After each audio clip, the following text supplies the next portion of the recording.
Assalamualaikum warahmatullahi wabarakatuh.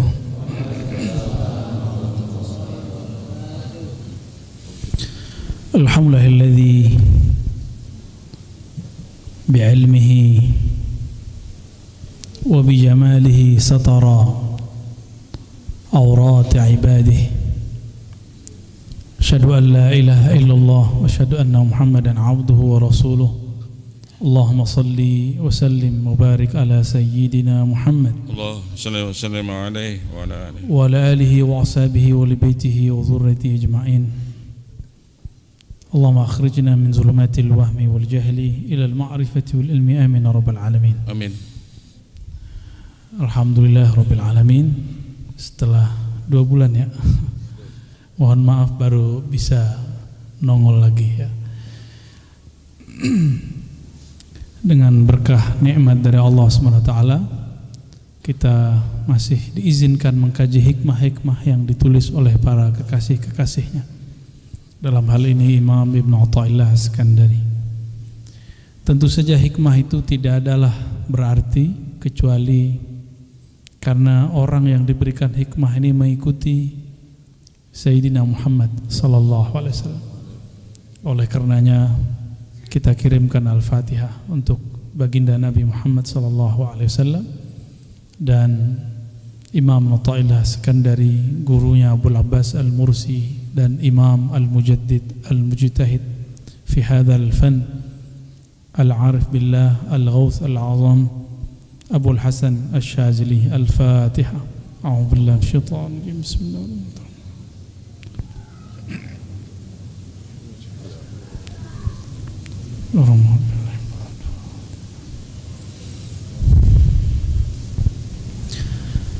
Kalau di kitab saya nomor 32, tapi di beberapa aplikasi 40. Ini bukan kitab saya juga, ini kitabnya Mancung ini ya. Tasyawwufuka, Imam Athaillah mengatakan tasyawwufuka, betul ya? Tasyawwufuka ila ma batana fika min al-uyub khairun min tasyawwufika ila ma hujiba anka minal ghuyub. Jadi godaannya kajian kita malam ini adalah godaannya orang yang mempunyai hati yang sensitif, kolbu yang tajam. Apa godaannya? Ini yang mau kita kaji di hikmah yang ke-32 atau 40 ya. Tasyawwufuka itu berarti kecenderunganmu ingin mengetahui ila ma batana fika minal uyub, untuk mengetahui apa yang tersembunyi di dalam dirimu daripada aib. Khairun, lebih baik, min tasyawwufika ila ma hujiba anka minal ghuyub, daripada engkau disingkapkan alam gaib atau yang tidak tampak secara kasat mata, isi hati orang, benda di balik tembok, sesuatu yang tersimpan di dalam perut bumi. Godaan-godaan untuk mengetahui ini itu akan terjadi pada orang yang sedang berlatih spiritual. Apapun alirannya, apapun agamanya, sama semua. Jadi kalau orang sedang belajar ilmu-ilmu tentang spiritualism, apa yang terjadi? Kerohanian, dia tertarik ingin ngetes isi hati orang. Ya, benar nggak? Tertarik untuk mengetahui isi pikiran orang, ingin ngetes apa yang terjadi hari ini, adu-adu kesaktian. Itu ujian-ujiannya. Lalu apa kata Imam Athaillah As-Sakandari? Engkau melihat aib di dalam dirimu, tersingkap aib dirimu, itu lebih baik daripada tersingkapnya alam ghaib. Aib, ghaib beda, ain ma ghain. Beda ain dan ghain itu sudah beda makna. Ya. Ternyata kebanyakan orang memandang dirinya nggak punya aib, memandang dirinya sempurna, sehingga tidak ridho aibnya dibuka. Akhirnya dia lebih sedang membicarakan orang lain karena merasa dirinya suci. Nah, ini yang terjadi di kebanyakan orang-orang yang sedang belajar ilmu-ilmu kerohanian. Ya. Bahkan baru belajar fikih aja begitu. Coba kalau belajar bid'ah, sunnah bid'ah, pengennya ngapain? Bidahin orang, ya kan? Belajar ilmu akidah, pengennya ngapain? Nyesatin orang. Itu godaannya sama. Orang begini jadi mufti. Apa jadinya? Muftinya suka mencari kesalahan kelompok-kelompok yang ada, bukan membina. Kalau orang ulama harusnya membina umat, bukan nyalahin umat. Kalau enggak, untuk apa dia jadi ulama? Untuk apa dia duduk di majelis-majelis ulama, di jabatan-jabatan keulamaan? Untuk apa? Untuk cari kesalahan orang. Berhenti aja jadi ulama, ya. Ulama itu orang yang takut kepada Allah. Orang yang takut kepada Allah sibuk dengan aibnya, bukan sibuk dengan kelompok lain. Maka kita agak kecewa kalau ada tokoh-tokoh yang menganggap dirinya ulama lalu sibuk dengan aib-aib kelompok-kelompok yang masih ahlus sunnah wal jamaah, yang masih bertasawuf dengan baik, yang masih berfikih dengan baik, bersyariat dengan baik. Itu agak kecewa besar saya, ya.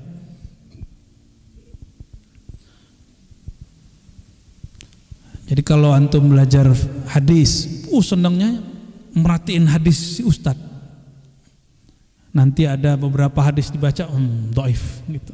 Belajar nahu, apa godaannya? Kalau belajar nahu, mencari kesalahan imam atau khatib atau ustad saat baca. Ya namanya lisan, kadang-kadang ada saatnya kita salah. Benar gak? Ya, apalagi bahasa Arab rumit. Kadang u dibaca a dibaca i, itu agak rumit. Nah, kesalahan begini tidak menjadi standar ketika seseorang itu kecuali berulang, ya.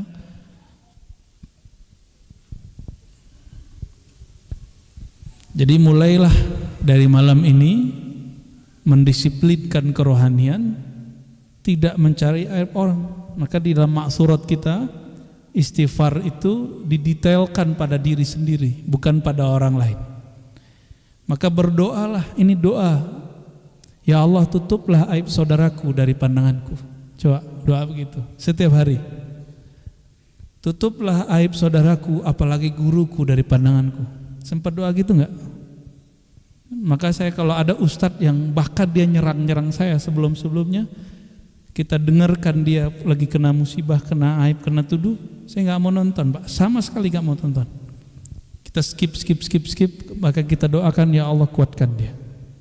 Nggak enak aib dibuka, itu nggak enak. Nah, ilmu ma'rifat itu dan keramat itu aurat. Bahkan aib jika dibuka mesti dibungkus. Kita punya aurat nggak, Pak?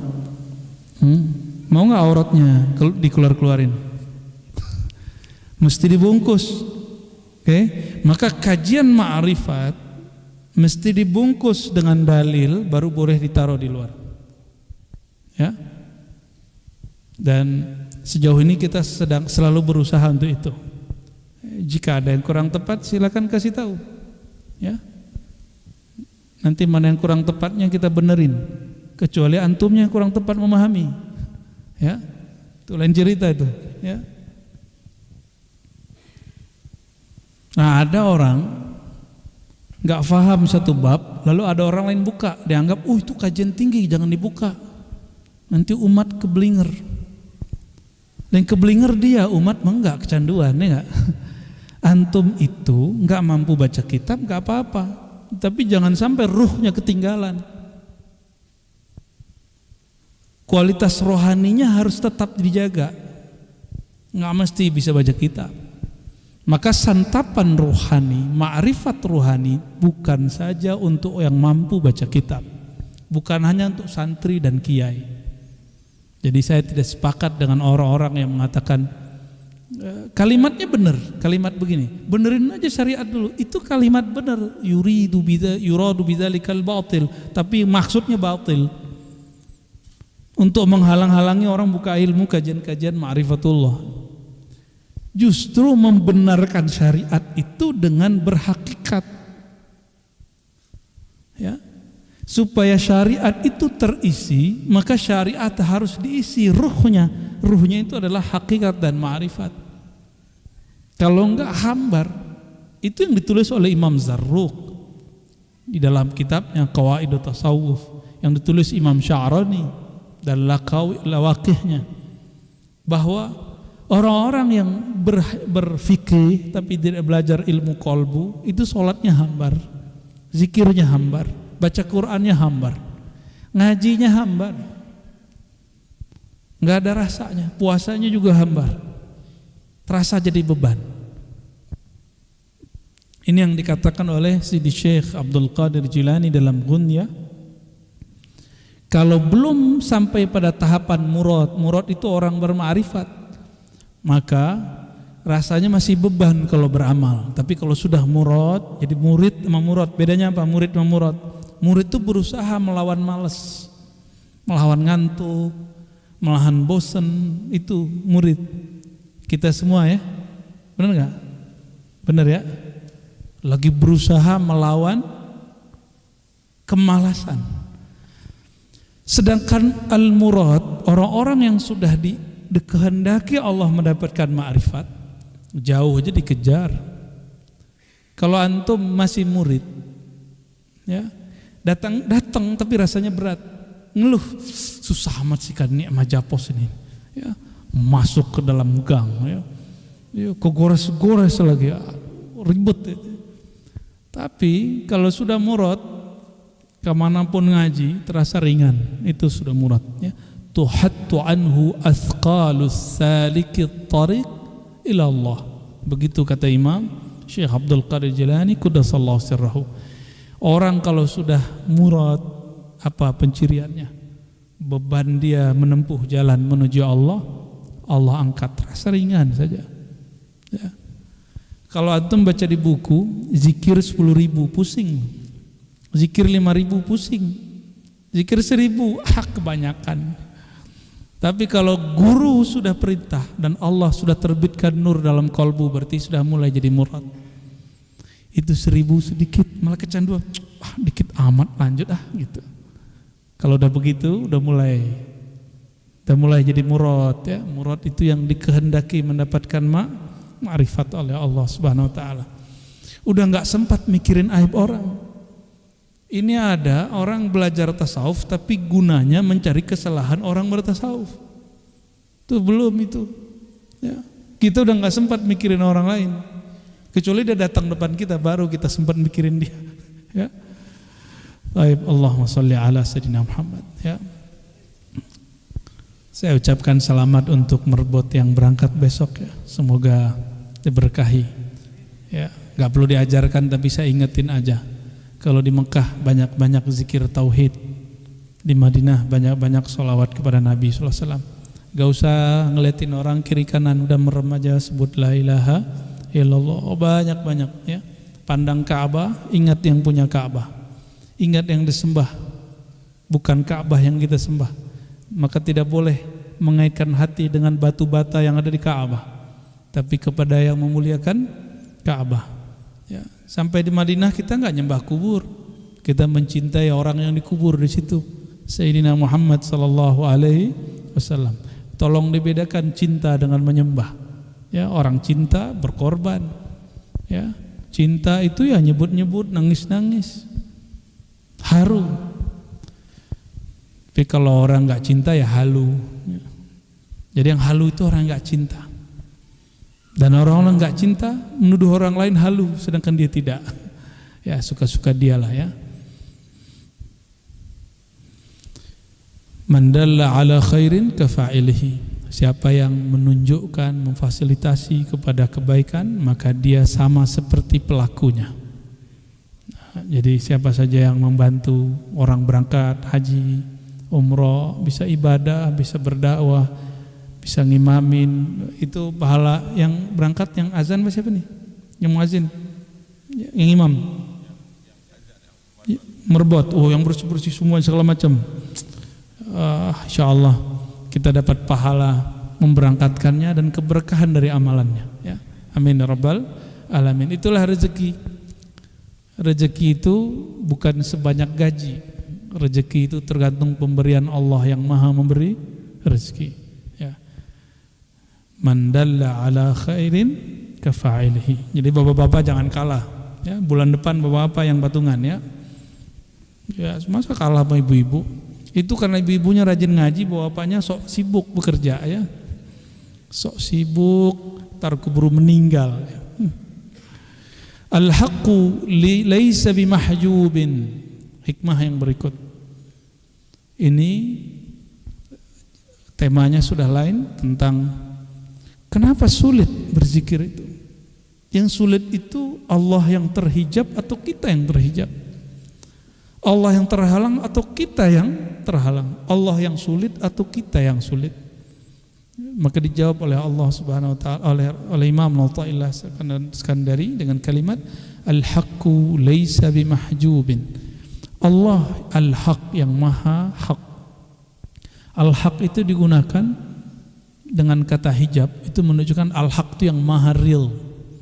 Dulu di Pakistan ada seorang filosof namanya Muhammad Iqbal, ya, bukunya bagus sekali, Islamic Thought, berbicara tentang bagaimana mereformasi pemikiran Islam di zaman Islam sedang runtuh. Silakan dicari bukunya, ya.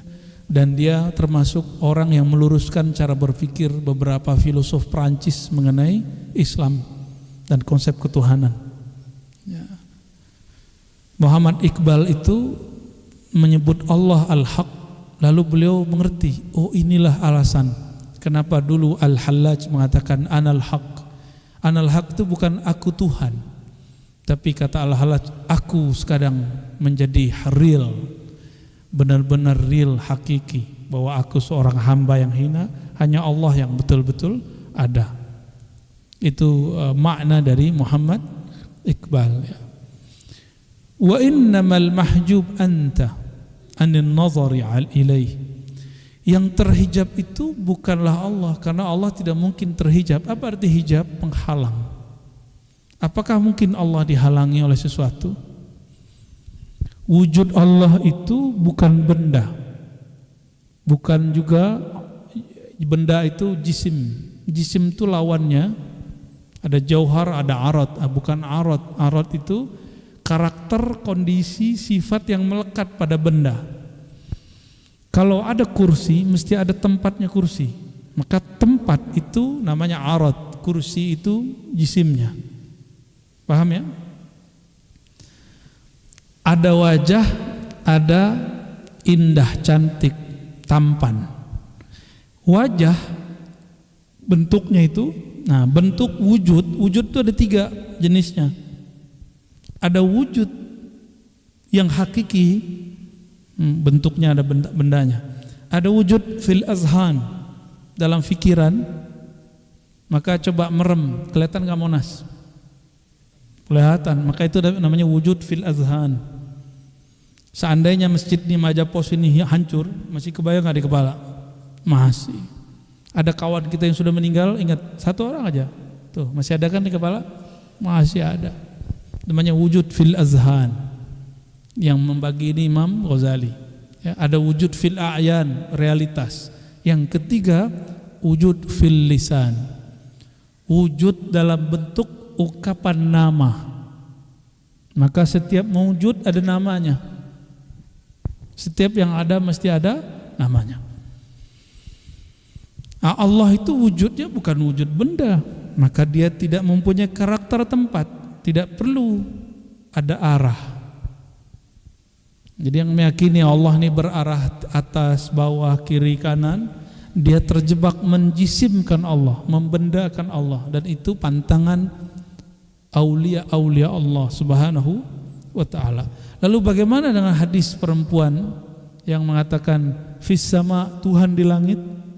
Itu mesti ditakwil ya. Atau dikembalikan ke makna hakiki dari kata sama. Sama itu sumuw, suatu yang tinggi. Allah itu maha tinggi. Orang Arab kalau ngomong fis sama berarti suatu yang maha tinggi. Kenapa hadis ini bermasalah? Kenapa mesti wajib ditakwil? Karena si perempuan diriwayatkan dia nggak bisa ngomong. Kok di hadis itu dia ngomong fil sama? Berarti hadis ini muttarib, ya. Kok bermasalah hadisnya? Meskipun ada di Sahih Muslim, tapi fiqhul hadisnya, cara memahami hadisnya ada seninya, ya. Nanti kalau ngaji itu sama Buya Zul Asfi, Pak, ya, diundang beliau ngaji hadis. Ya. Tafadhal. Wa innamal mahjub anta 'anil nazari ilaih. Yang terhijab, terhalang itu kamu, bukan Allah. Allah enggak pernah terhijab. Kalau Allah luput sedikit saja, sebentar saja, sedetik saja, satu biji zarah saja di alam, itu hancur langsung alamnya. Maka Allah ini dengan kita selalu ada ta'alluq, ada alaqah, hubungan yang hanya Dia yang tahu. Ya. Enggak boleh putus. Putus, hilang, binasa. Idz law hajabahu syai'un lasatarahu ma hajabah. Seandainya Allah itu terhijab oleh sesuatu, berarti Allah terhalang oleh sesuatu. Berarti penghalangnya lebih kuasa dong daripada Allah. Gitu maksudnya. Walau kana lahu sa'irun lakana liwujudihi hasirun. Wa kullu hasirin li syai' fahuwa lahu qahirun, ya.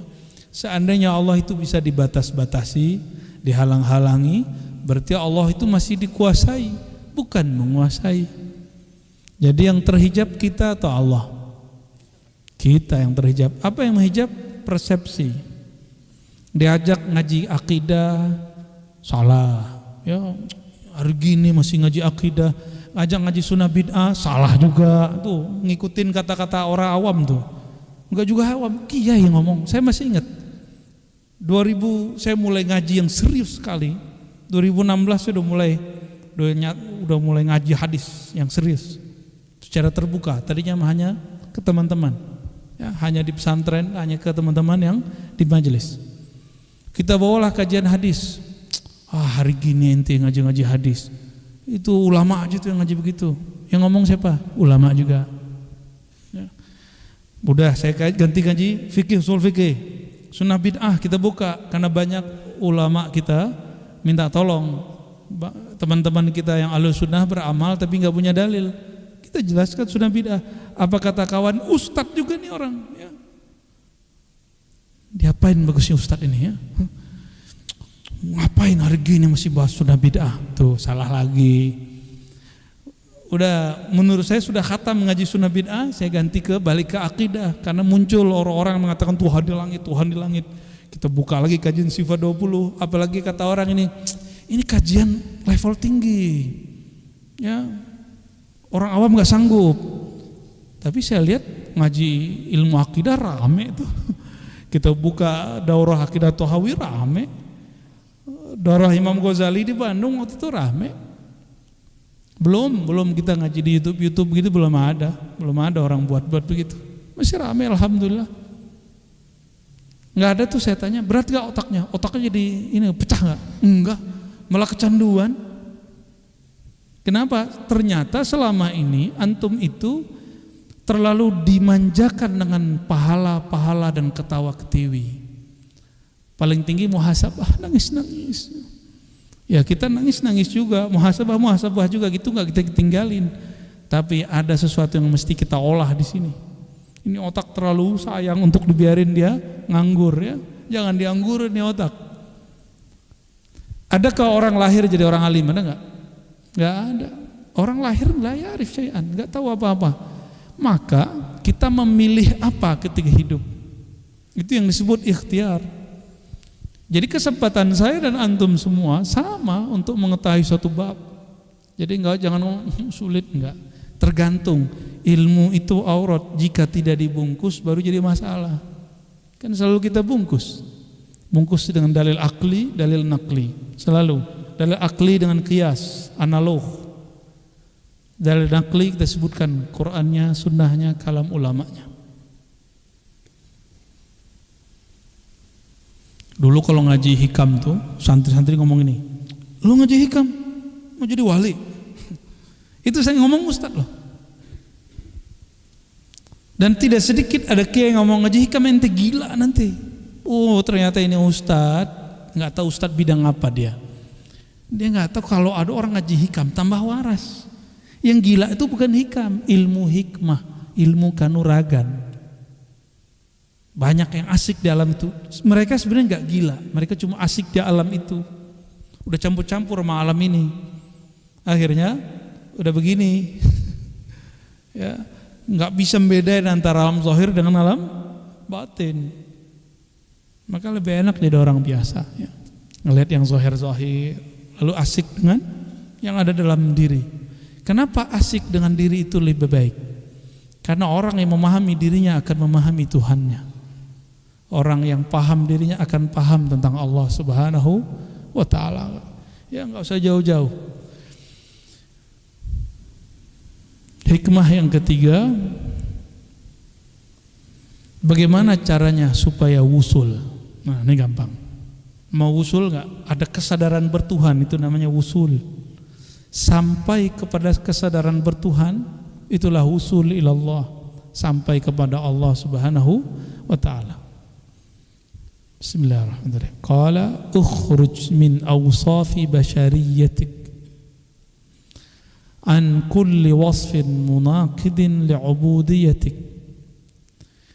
Ukhruj, keluarlah kamu dari sifat-sifat kemanusiaanmu.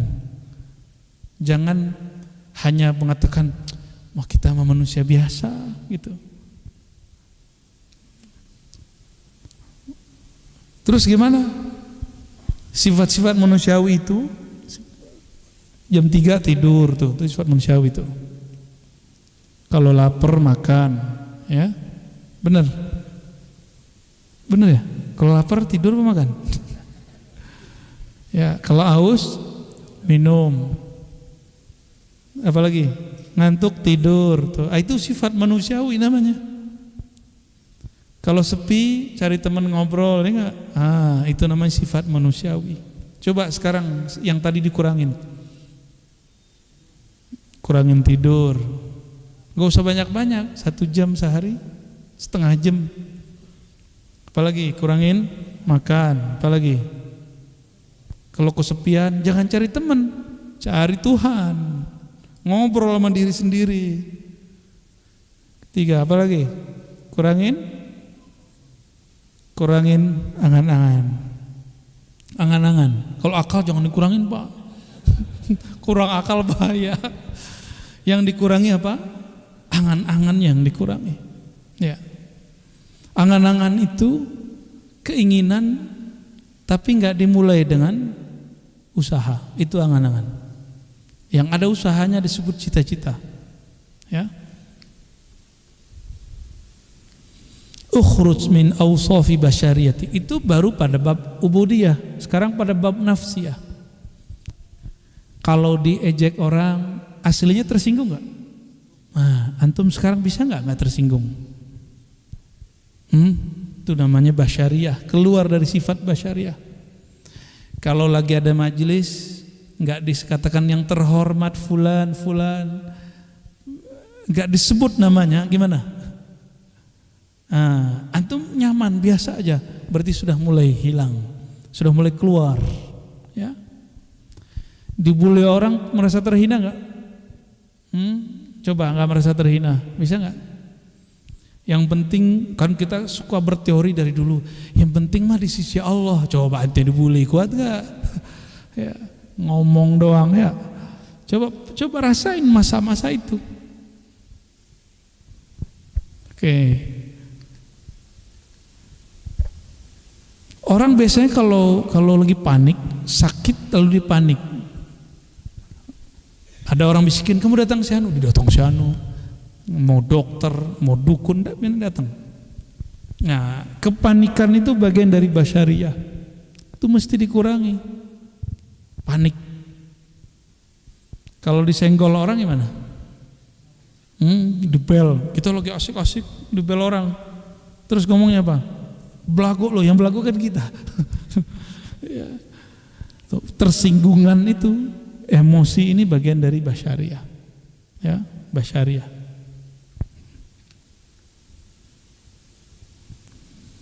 Makanya kalimatnya, kalau ingin engkau merasakan kesadaran bertuhan, pertama yang harus dicoba adalah keluar dari karakter orang biasa, gitu. Karena itulah yang menghijab kita. Ya. An kulli wasfin munaqidin li'ubudiyatik. Nah, lebih spesifik lagi, keluarlah dari semua sifat yang membatalkan kehambaanmu kepada Allah. Itu dia. Itu lebih spesifik. Sifat-sifat kehambaan. Hamba itu hina apa mulia? Hamba itu patuh atau pembangkang? Ya. Hamba itu percaya atau berkhianat? Amanah atau berkhianat? Pasti dia amanah. Itu hamba, ya. Nah, berarti keluar, ini yang disebut takhalli. Sering kita dengar istilah takhalli. Kayak dulu dari zaman Zaidun Amzar sudah ngomongin takhalli gitu ya. Ya, coba prakteknya. Ya. Masa ada majelis 20 tahun ngaji kitab Ihya Ulumuddin tapi nggak mengajarkan talqin zikir sama sekali? Itu aneh bagi saya. Bagi saya itu aneh. Kalau nggak bisa mentalkin, kirim dia untuk ditalkin oleh mursyid siapa. Gitu kita punya prinsip. Awal-awal dulu saya buka Ihya sama Hikam, kita kalau mau talkin walaupun udah dapat ijazah, saya kirim ke orang. Jadi kita ini nggak usah kemudian menghandle semua, pusing kita. Ya. Akhirnya kasihan beberapa murid, dari mudanya dia ngaji zikir tapi nggak pernah praktek talqin zikir. Itu menyedihkan. Ya, saya sudah ketemu beberapa majelis begitu. Ya, kita sarankan kepada para kiai nggak usah gengsi untuk melepas. Itu basyariah juga, sisi basyariah dari seorang muallim. Ya, nah, jangan lagi ngomong begitu, benerin aja syariat ente lo, tutup tuh ihya'nya ya, tutup tuh hikamnya, ngapain diajarin begituan? Ya.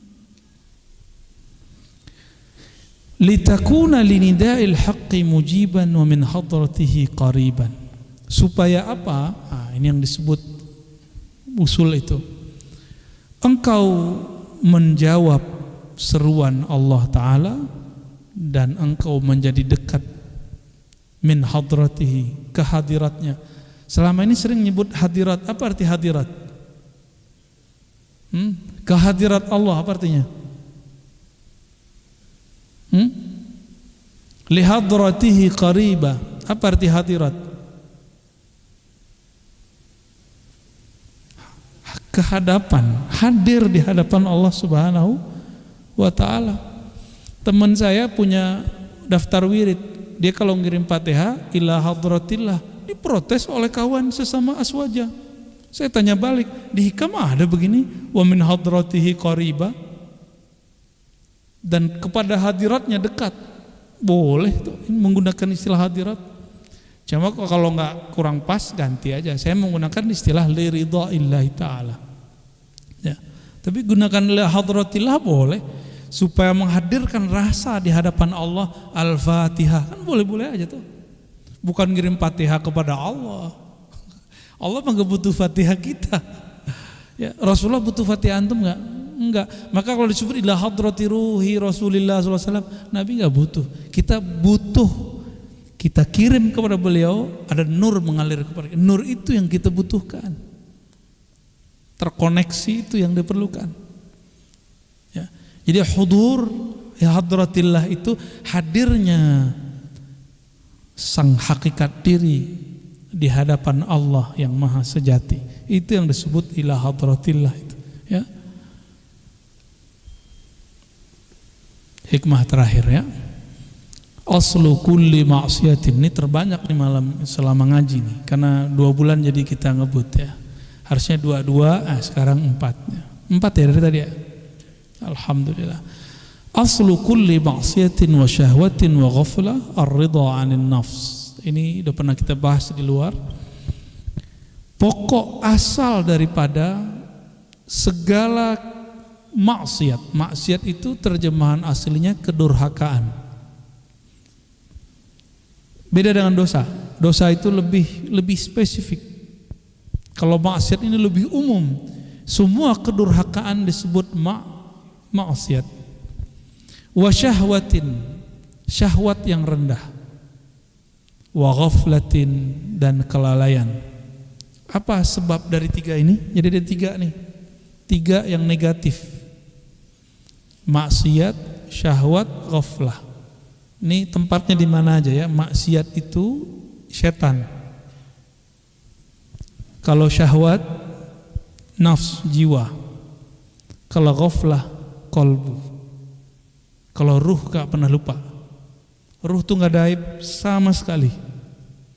Ruh itu dengan Allah sangat dekat sekali.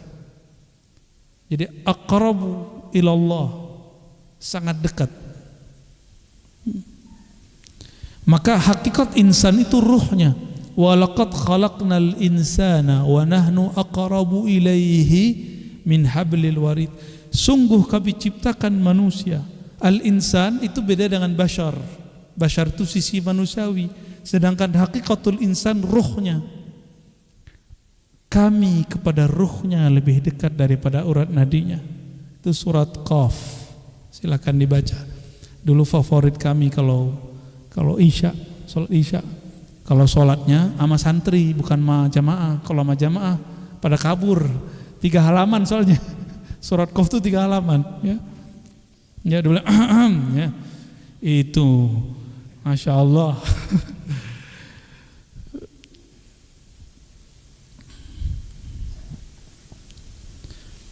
Jadi kalau kolbu masih ada maksiatnya. Apa maksiat kolbu? Ghaflah. Maksiat jiwa, syahwah. Maksiatnya iblis, maksiat. Apa dosanya iblis? Maksiat. Kalau ruh, ar-ruh tidak ada dosanya. Ar-ruh min amri Rabbi, karena dia amrullah. Kalau amrullah nggak ada, dia dijaga oleh Allah Subhanahu Wa Taala. Namun ruh kita ini terpenjara oleh 3 belenggu ini. Inilah 3 hijab yang membuat ruh kita tersiksa. Ini yang membuat dia nggak bisa ngelihat jalan pulang. Antum nggak bisa jalan pulang ke akhirat karena 3 ini. Kita nggak bisa jalan pulang karena dibutakan oleh 3 ini. Ya, maksiat, syahwat, dan ghaflah. Apa semuanya? Ar-ridha anin nafs, meridai nafsiyahmu, sisi manusiawimu. Jadi kalau kita sering merukhsah, memberikan keringanan untuk ya sudahlah gitu ya kepada diri, siap-siap maksiatnya akan beruntun ya.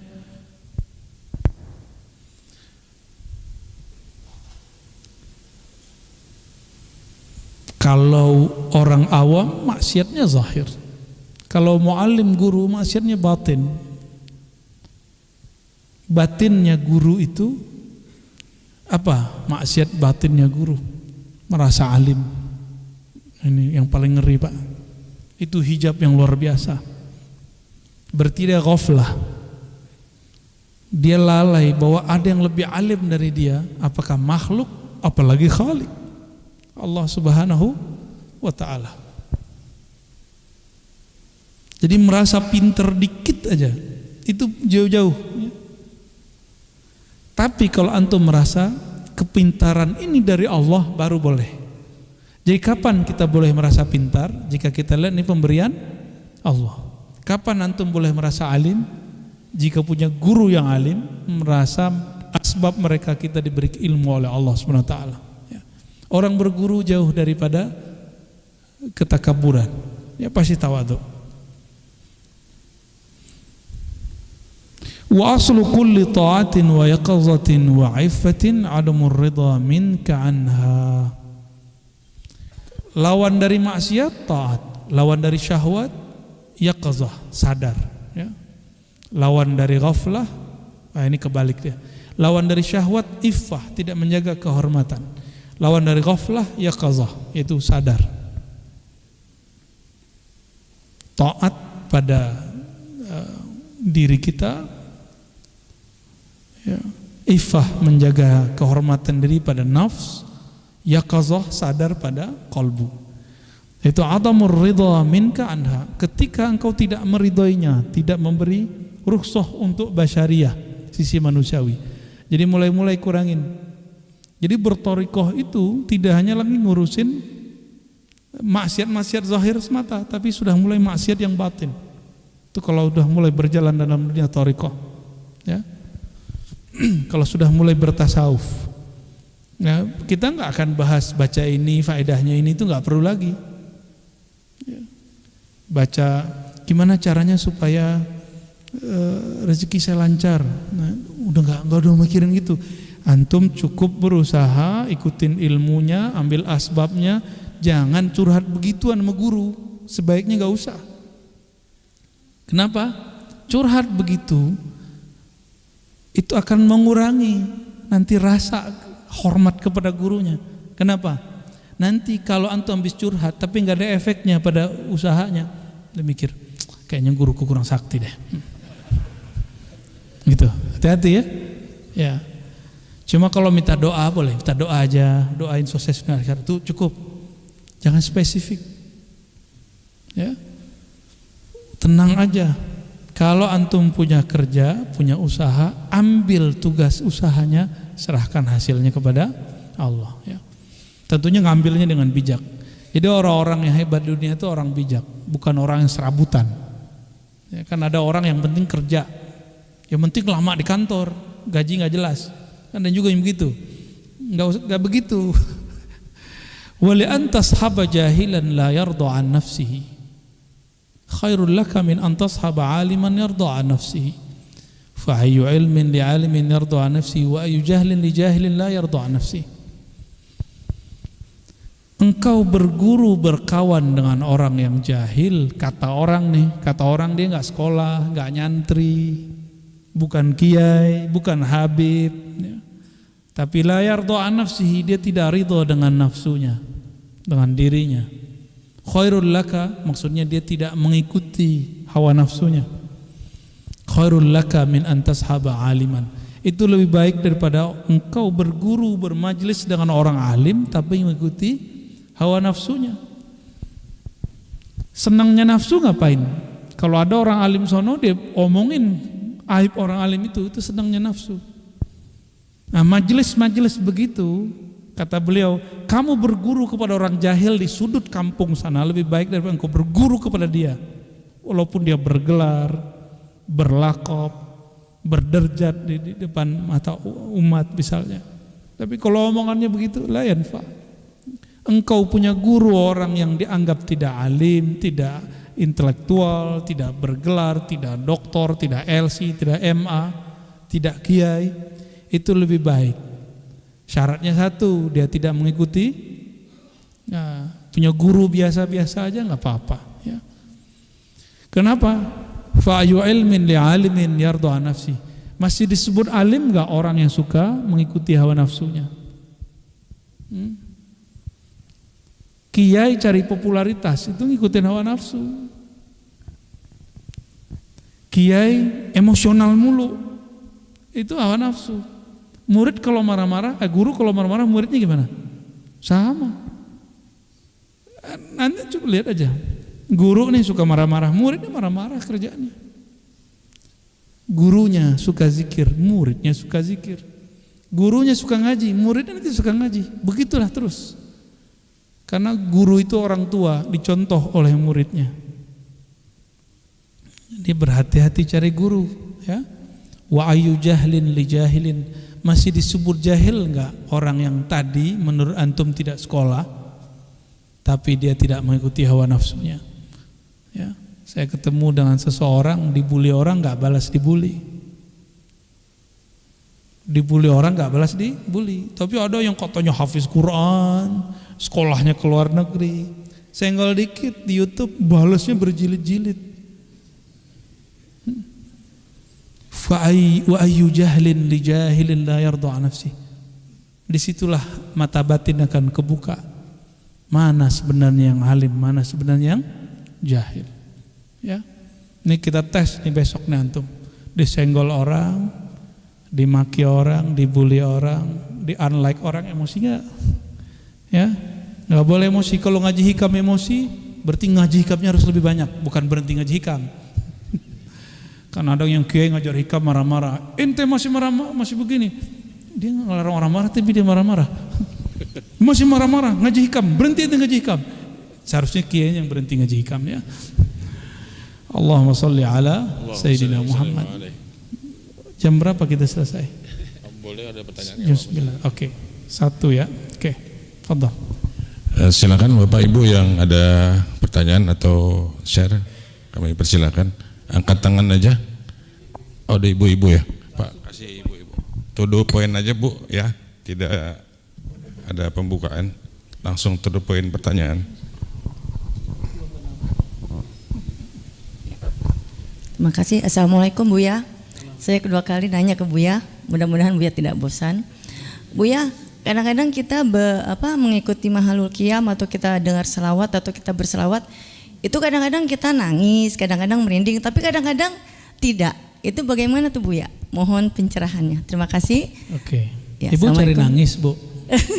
Nonton sinetron aja Bu. Ya. Terima kasih Buya. Sentuhan dalam berselawat itu tergantung hadirnya kolbu saat berselawat. Tapi ada orang yang tersentuhnya kalau yang bernasyidnya suaranya merdu. Jadi kalau nggak merdu nggak nangis. Ya, kalau gitu dengerin mahal ini aja ya.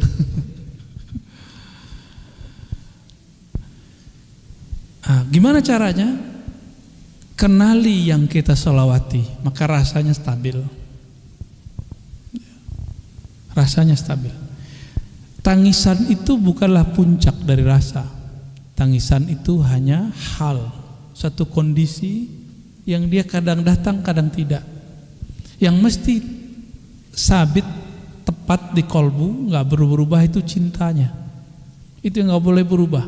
Nangisnya boleh enggak. Karena nangis bukanlah tujuan dari bersolawat.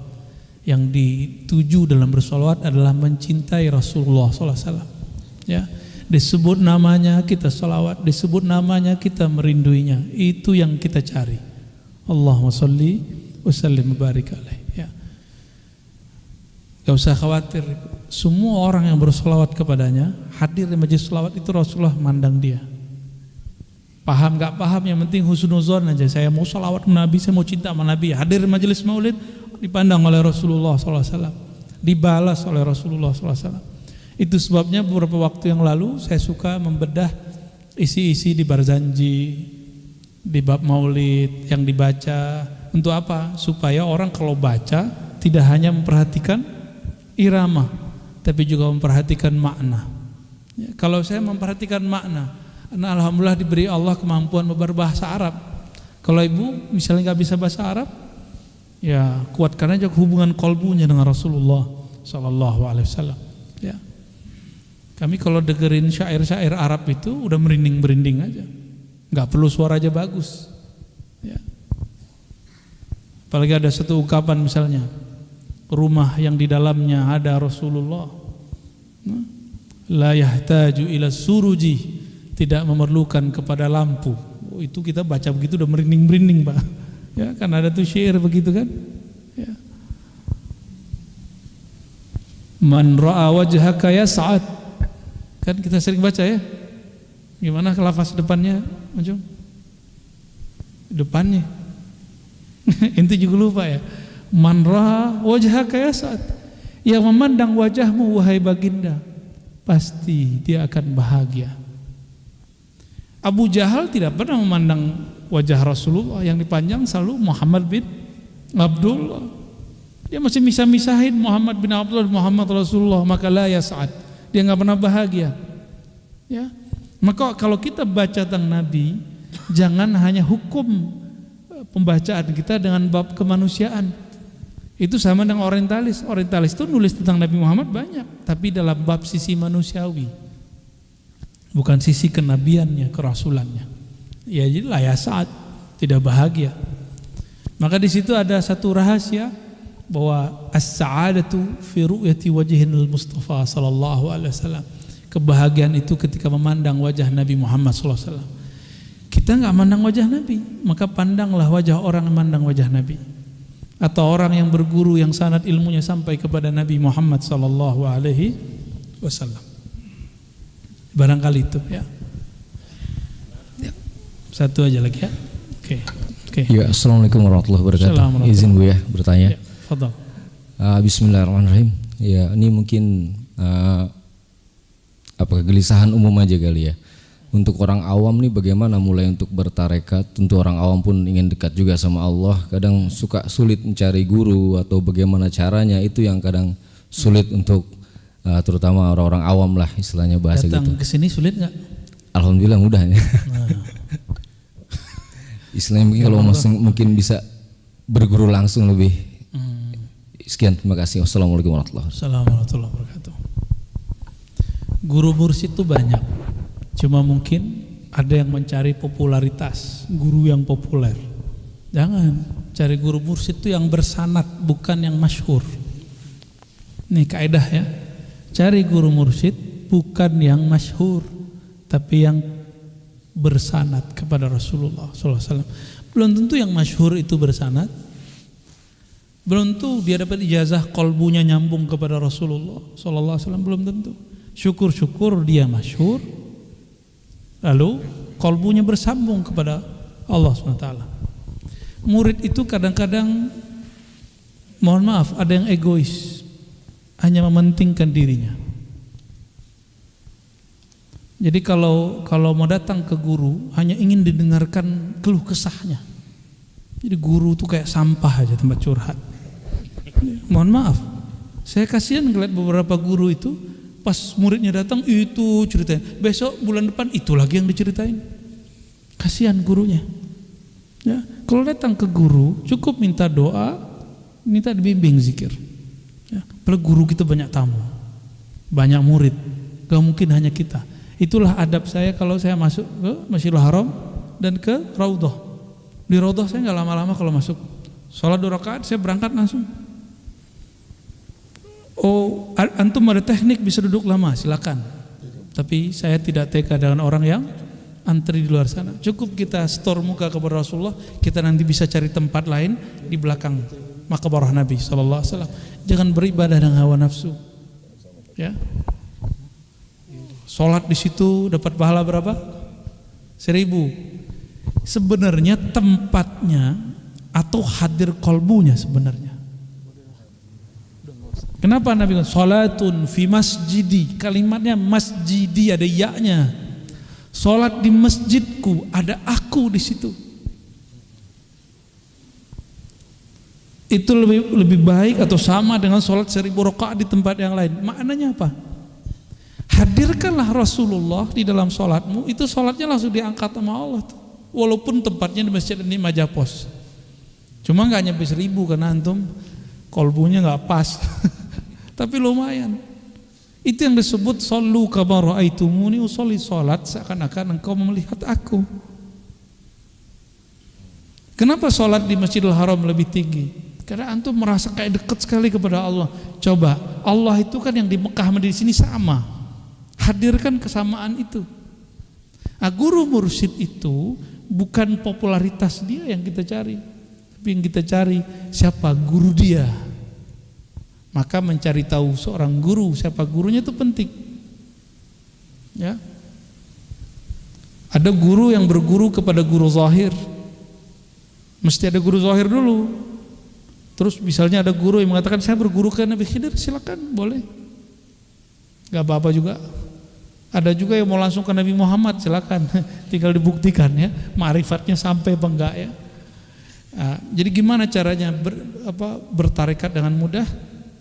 Istikharah, pilih mursyid. Katakan kepada Allah, ya Allah bimbing aku menemukan mursyid. Wajib, bermursyid itu wajib. Walaupun antum berguru kepada 1000 ruh, wajib punya guru fisik. Wajib hukumnya. Maka Syekh Muhammad Amin Al-Qurdi dalam Tadwirul Qulub mengatakan bahwa berguru itu wajibun ala kulli murid, wajib kepada setiap murid. Setiap murid enggak berguru ya fasyaikhuhu syaitan, dah pasti gurunya pasti syaitan. Mungkin arwah tadi bukan arwah guru, tapi arwah setan ya. Antum tahu setan dari apa?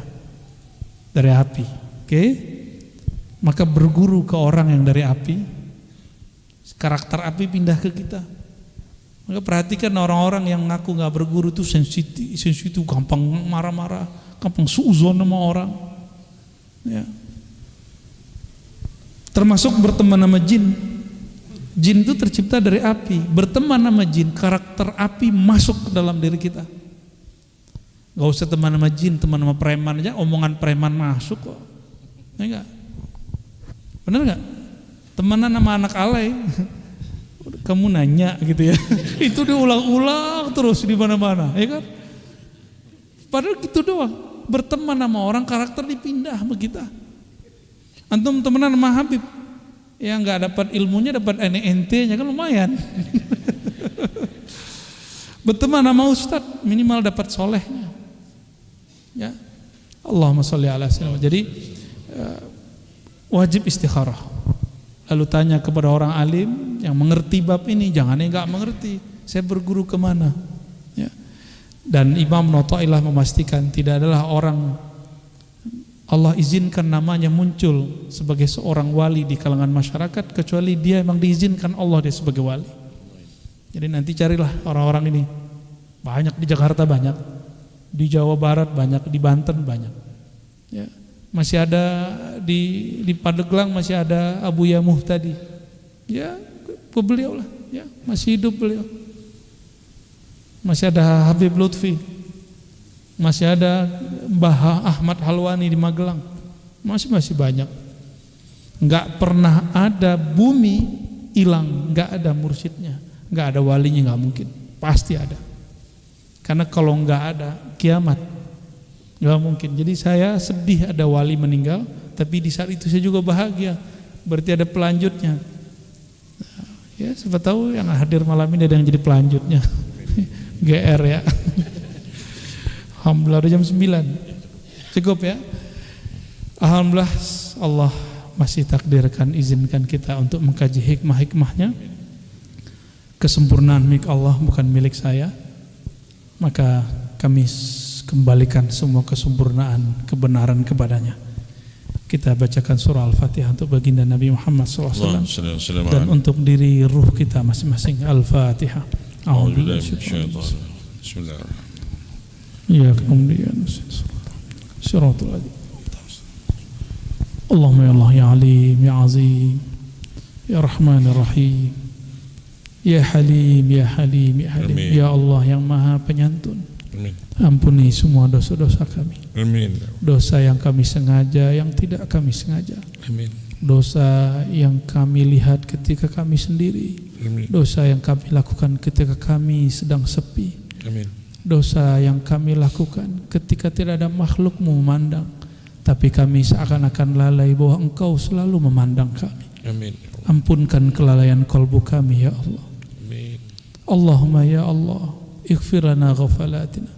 Ya Allah ampunkanlah kelalaian kalbu kami. Allahumma ya Ghaffar ya Ghafur ya Sattar ustur auratina bisitrikal jamil. Amin. Ya Allah, kami dari ujung rambut, ujung ubun-ubun sampai ujung kaki semuanya ada maksiat, semuanya ada syahwat, semuanya ada ghaflah, kelalaian. Namun ya Allah, hanya keindahan sifat-Mu yang dapat menutupi semua aib kami. Amin. Allahumma ya Allah Innaka alimun bidzati sudur. Engkau maha tahu semua yang tersimpan dalam kolbu kami. Amin ya Allah. Faghfir lana, ampuni dosa-dosa kami, apa yang tersimpan di dalam hati dan dada kami. Amin ya Allah. Allahumma ya Allah, dosa kami yang tidak kami sengaja, yaitu disebut nama baginda sallallahu alaihi wasallam, tapi kami tidak bersolawat. Kami kurang merinduinya, kami kurang mengharapkannya, kami kurang mengenalnya. Amin. Allahumma ya Allah, ya nur, ya man huwa nur ala nur, salli ala nurika Muhammad sallallahu alaihi wasallam. Wahai pemilik cahaya, wahai sumber semua cahaya, limpahkanlah cahaya rahmat-Mu kepada baginda Nabi Muhammad sallallahu alaihi wasallam, sehingga melimpah ruah juga ke dalam kolbu pikiran kami semua. Amin ya Allah. Lalu menjadi akhlak mulia dalam hari-hari kami ya Allah. Amin. Allahumma ya Allah, semua sifat-sifat tercela ada dalam diri kami. Amin. Namun malam ini kami berharap meminta ya Allah, ya Jabbar, ya Jabbar, ya Jabbar, wahai yang maha mengubah sesuatu dengan sangat mudah, yang sangat cepat dan ringan. Amin. Maka ya Jabbar, fajburna, tolonglah kami mengubah keburukan sifat kami menjadi lebih baik. Amin ya Allah. Dari pemarah menjadi penyabar, Amin. dari pembenci menjadi penyayang, Amin. dari kata-kata kasar kepada kelembutan, Amin. dari berburuk sangka kepada berbaik sangka, Amin. dari kejahilan kepadamu kepada kemakrifatan mengenal Engkau, Amin ya Allah. dari kerasnya hati sulit berzikir menjadi lembut gampang tersentuh berzikir. Amin. Allahumma a'inna ala dzikrika wa syukrika wa husni ibadatik. Amin. Allahumma ya Allah, bantulah kolbu ini, lisan ini, tubuh ini untuk mengingat Engkau. Amin. Namamu sangatlah berat ya Allah, Amin. namun Engkau menyuruh kami menyebut nama Engkau ya Allah. Amin. Fa'inna ya Rabbana, maka bantulah kami menyebut namamu ya Allah. Amin. Faj'alna minal mukthirin al-mufarridin, maka jadikan kami orang yang banyak mengingat Engkau ya Allah. Amin ya Allah. Ya Allah, bagaimana mungkin kami mengingat Engkau ya Allah, sedangkan fikiran kami tidak sanggup membayangkan Engkau ya Allah. Maka bantulah ruhani kami mengenang pertemuan alastu bi rabbikum ya Allah. Allahumma ya Allah, wa'inna ala syukrika wa husni ibadatik. Kami malu memohon minta rezeki ya Allah, tapi kami meminta ya Allah, bantu kami mensyukurimu ya Allah. Amin. Tentu tiada syukur kecuali karena Engkau memberi ya Allah. Amin. Fa'inna ala syukrika, fa'inna ala syukrika. Maka jadikan kami hamba yang banyak bersyukur ya Allah. Amin ya Allah. Allahumma ya Allah, a'inna ala husni ibadatik. Amin. Bantulah kami ya Allah untuk membaguskan, menyempurnakan kehambaan kami kepada Amin, Engkau ya Allah. Allah. Membaguskan kehinaan kami di hadapan Engkau ya Allah. Amin. Ya Allah. Allahumma rabbana atina fid dunya hasanah wa fil akhirati hasanah wa qina adzabannar. Amin. Ya Allah, kebahagiaan darimu ya Allah, melalui Rasulmu ya Allah. Amin. Bantulah kami di dunia mengikuti sunnah-sunnah Rasulmu ya Allah. Allah. Wa tawaffana ala millati Rasulik. Amin. Wafatkan kami dalam menjalani, dalam memperjuangkan agama kekasihmu Rasulullah sallallahu alaihi wasallam. Ajirna minan nar ya Rabb, bebaskan kami dari neraka-Mu, siksa-Mu ya Allah. Amin. Wa sallallahu ala sayyidil wujud sayyidil qaunain sayyidina Muhammad Allah. wa ala alihi wa ashabihi wa li baitihi wa dhurriyyatihi ajma'in walhamdulillahi rabbil alamin. Mohon maaf salah kurangnya. Assalamualaikum warahmatullahi wabarakatuh. Salam.